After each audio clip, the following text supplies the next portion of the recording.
Hello everyone, this is Himanshi. आज हम इस वीडियो में डिस्कस करने वाले हैं क्लास 11th बिजनेस स्टडीज़ के चैप्टर 1 का नेक्स्ट टॉपिक, जो कि है ऑब्जेक्टिव्स ऑफ बिजनेस।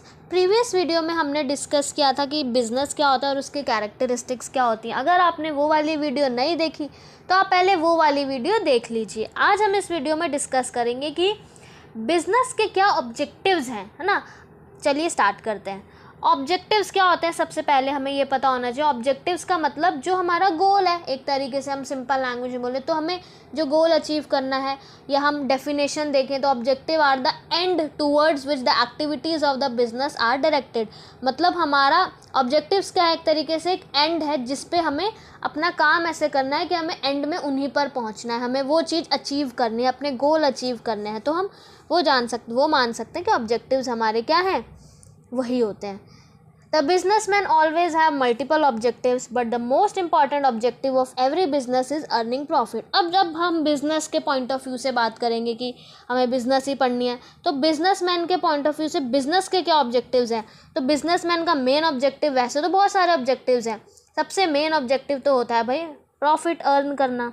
ठीक है, अब हम आगे डिस्कस करेंगे कि जो बिजनेस ऑब्जेक्टिव्स हैं वो मेनली 3 तरीके के हो सकते हैं।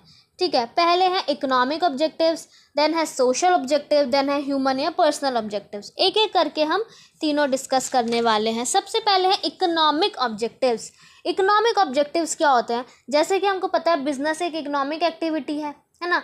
सो the most important objective of business are economic objectives. जैसे कि बिजनेस एक इकोनॉमिक एक्टिविटी, हम जानते हैं इकोनॉमिक एक्टिविटी क्या होती है। अब इकोनॉमिक एक्टिविटी जो हमारे किससे रिलेटेड होती है, with is related with the earning money. ठीक है, तो बिजनेस एक इकोनॉमिक एक्टिविटी है, तो सबसे मेन इंपॉर्टेंट ऑब्जेक्टिव उसके इकोनॉमिक ऑब्जेक्टिव्स ही होते हैं। अब उसके अंदर 3 आते हैं। ठीक है, सबसे पहला है सर्वाइवल।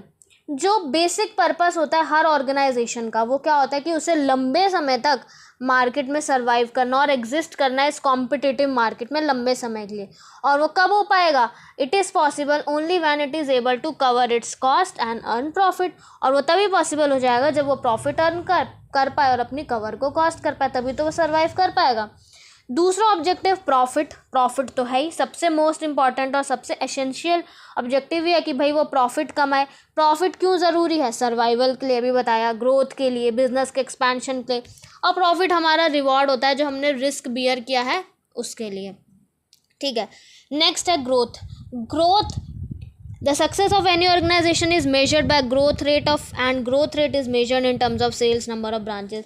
मेन और बिजनेस ऑर्गेनाइजेशन क्या चाहता है कि भाई उसकी ग्रोथ हो हमेशा। ऐसा थोड़ी कोई बिजनेस चाहेगा कि भाई हमारी ग्रोथ ही ना हो। तो सबसे और अब कौन सा ऑब्जेक्टिव है, हमारी ग्रोथ हो। और ग्रोथ किस में हम मेजर कर सकते हैं, अगर भाई उसकी ब्रांचेस इंक्रीज़ हो रही हैं उससे पता चलेगा, उसके products, number of products increase हो रहे हैं, उसके एम्प्लॉयज़ बढ़ रहे हैं, तो उससे हमें पता चलेगा कि उसकी ग्रोथ हो रही है। तो ये है हमारे इकोनॉमिक ऑब्जेक्टिव्स। अब हम डिस्कस करते हैं सोशल। तो हमें अब सबसे पहले हमें इकोनॉमिक ऑब्जेक्टिव्स में ये याद रखना है कि 3 हैं, survival, profit and growth. Next अब हम डिस्कस करेंगे सोशल ऑब्जेक्टिव। सोशल ऑब्जेक्टिव जैसे नाम से पता चल रहा है कि भाई सोसाइटी से ही रिलेटेड होंगे, कि हमें सोसाइटी को अच्छे से अच्छा सामान देना है। तो सबसे पहला तो यही है, supply of desired quality of products, कि हम भाई अपने कस्टमर्स को अच्छी क्वालिटी के प्रोडक्ट्स दें और एक रीज़नेबल प्राइस पर दें, है ना। सेटिस्फैक्ट्री क्वालिटी हो और रीज़नेबल प्राइस पर हो। आजकल का हमारा कस्टमर क्वालिटी कॉन्शियस होता है, जैसे कि हम सब जानते हैं, इसीलिए हमें क्वालिटी प्रोडक्ट्स देने हैं। अब बोल रहा है for example consumer goods such as TV, car, quality means durability. अब ये बोल रहा है कि क्वालिटी जो है वो अलग अलग प्रोडक्ट के लिए अलग अलग हो सकती है। जैसे कंज्यूमर प्रोडक्ट ले रहे हैं तो वो क्वालिटी क्या देखेंगे कि भाई ड्यूरेबिलिटी हो, कितना लंबा चलेगा। अगर हम कोई वो जैसे पल्सेस या स्पाइसेस ये सब ले रहे हैं तो उसके लिए क्वालिटी क्या होगी, उसकी प्योरिटी, कि वो कितना प्योर है ना। तो वो डिपेंड करता है अलग अलग गुड्स के लिए। ठीक है, नेक्स्ट है avoidance of unfair trade practices. Unfair trade practices जैसे नाम से पता चल रहा है कि भाई हम किसी भी एंटी सोशल या अनफेयर ट्रेड प्रैक्टिसेस में इन्वॉल्व ना हो कोई भी बिजनेस। और वो कौन सी होती हैं, जैसे ब्लैक मार्केटिंग या ओवर चार्जिंग हो गई, या एग्जैगरेटिंग इन एडवर्टाइजमेंट। ये भी एक अनफेयर ट्रेड प्रैक्टिस है कि भाई एडवर्टाइजमेंट में कुछ और दिखा रहे हैं और रियल में प्रोडक्ट कुछ और है। ऐसा हमें नहीं करना है। कोई भी सोसाइटी ये चीज़ें एक्सेप्ट नहीं करती। अगर कोई भी बिजनेस ये प्रैक्टिसेस करता है तो उसकी रेपुटेशन वगैरह, गुडविल उसकी ख़त्म होती है। ठीक है, और ये पनिशेबल भी है अंडर लॉ। तो ये हो गया सेकेंड। थर्ड है employment generation. By employing people at work a businessman helps in the flow of income in society. अब भाई बिजनेस सोसाइटी में ही एग्जिस्ट कर रहा है, तो बिजनेसमैन का एक ये ऑब्जेक्टिव भी होना चाहिए कि भाई वो जो लोग काम जो रहते हैं सोसाइटी में लोग, उनको वो एम्प्लॉयमेंट जनरेशन प्रोवाइड करे। अब एम्प्लॉयमेंट देगा तो बिज़नेस की थोड़ी गुडविल भी बढ़ेगी कि हाँ भाई ये बिजनेसमैन तो भाई बहुत अच्छा है, लोगों को काम भी देता है ना। तो और जो फ्लो ऑफ इनकम है सोसाइटी में वो भी इंक्रीज़ होगा। और जो स्पेशल जो थोड़ी बहुत प्रिविलेज है वो किसको दे सकते हैं, डिसेबल्ड को दे सकते हैं या हैंडीकैप्ड या पुअर पीपल को दे सकते हैं। तो इससे क्या होगा, इमेज क्रिएट होगी बिजनेस की, है ना। तो ये करना चाहिए, एम्प्लॉयमेंट जनरेशन करनी चाहिए बिजनेस को। नेक्स्ट है social service. The large business houses undertake various projects of community service such as running charitable dispensaries, schools। अब अच्छा बिजनेस को सोशल सर्विस भी करनी चाहिए। हमने देखा भी होता है ना, बहुत बड़े बड़े जो बिजनेसमैन होते हैं भाई बोलते हैं कि हम स्कूल में भी पैसा लगाते हैं, फंडिंग करते हैं, हम हॉस्पिटल्स में, हम चैरिटेबल डिस्पेंसरीज में पैसा लगवाते हैं, है ना। तो ये सब क्या करते हैं, डोनेशन वगैरह देते हैं ना। तो इनसे क्या होता है, जब इन सोशल प्रोग्राम में बिजनेसमैन इन्वॉल्व होते हैं तो उससे क्या होती है, उनकी रेपुटेशन कंपनी की और अच्छी हो जाती है।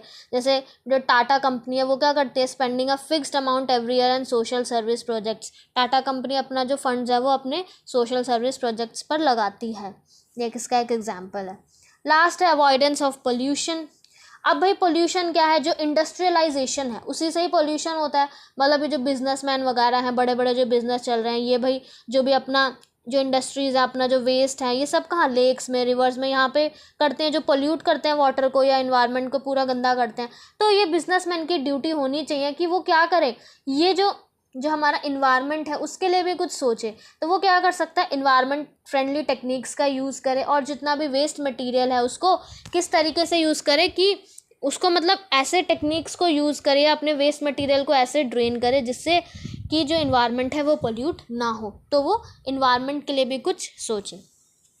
देन लास्ट है हमारे ह्यूमन या पर्सनल ऑब्जेक्टिव्स, जो कि हमारे एम्प्लॉयज़ से रिलेटेड है। एम्प्लॉय जो हमारे कंपनी की एसेट होती हैं, ठीक है, वो सबसे ज़्यादा इंपॉर्टेंट है। अब इनके अंदर क्या क्या होता है कि भाई आप अच्छी वर्किंग कंडीशंस दो अपने एम्प्लॉयज़ को, ठीक है, उनको एक कॉम्पिटिटिव सैलरी दो, कॉम्पिटिटिव वेजेस दो, उनकी पर्सनल ग्रोथ करवाओ और उनकी डेवलपमेंट कराओ। कैसे करा सकते हैं, उनको ट्रेनिंग दो टाइम टू टाइम, ठीक है। उनका पीयर रिकग्निशन हम बोल सकते हैं, हम उसको रिस्पेक्ट बोल सकते हैं कि उनको आप रिस्पेक्ट दो, आप उनको एनकरेज करो ताकि वो भी इनिशिएटिव लें और पार्टिसिपेट करें डिसीजन मेकिंग में, ठीक है। देन लास्ट उनके आप स्पेशल बेनिफिट्स दो उनको, जैसे आपने housing, medical facility, free education of the children.